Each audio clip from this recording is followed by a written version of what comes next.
Hi friends, எல்லாம் எப்படி இருக்கீங்க? நல்லா இருக்கீங்களா? இன்னைக்கு சாட்டர்டே ஆடுமா, நான் கொஞ்சம் தூங்கிட்டேன்னா அதனால பிள்ளைங்கள்லாம் கடுப்பாயிட்டாங்க. என்னடா அது, எங்கள் அம்மா காலையில் 7:30க்கெலாம் நம்ம 8 மணிக்கெலாம் நம்ம கிட்ட பேசுவாங்க, வரவே இல்லைன்னு கடுப்பாகி டென்ஷன் ஆகி வந்திருக்காங்க. இங்கே பாருங்க, செம்ம டென்ஷனில் இருக்கான் ஒருத்தவன். அப்படி தானே டானி?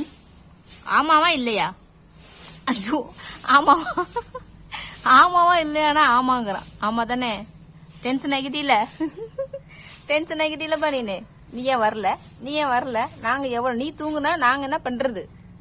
உன்னை வச்சு தானே நாங்க விளையாடிட்டு இருக்கோம். நீ வராம இருந்தா என்ன அர்த்தம்? இதெல்லாம் நல்லதுக்கு இல்ல, அடிச்சு விடுவேன். உன் மைண்ட் வைஸ் தானடா? அப்படிதான். சரி, இனிமே டெய்லி கரெக்டா வந்துடுறேன், சரியா பாப்பா? நான் தூங்க மாட்டேன். காலையில எந்திரிச்சு உங்ககிட்ட விளையாடிட்டு தான் அதுக்கப்புறம் படுத்துங்கிறோம், சரியா? ஓகே வேடா? இப்போ ஓகேவா சொல்லு. ஓகே சொல்லு. ஓகே. இவனை பாருங்க, இவன் கோச்சிக்கிட்டு வந்திருக்கான். ஆனா இவனுக்கு எந்த ரோஷமும் இருக்காது. டே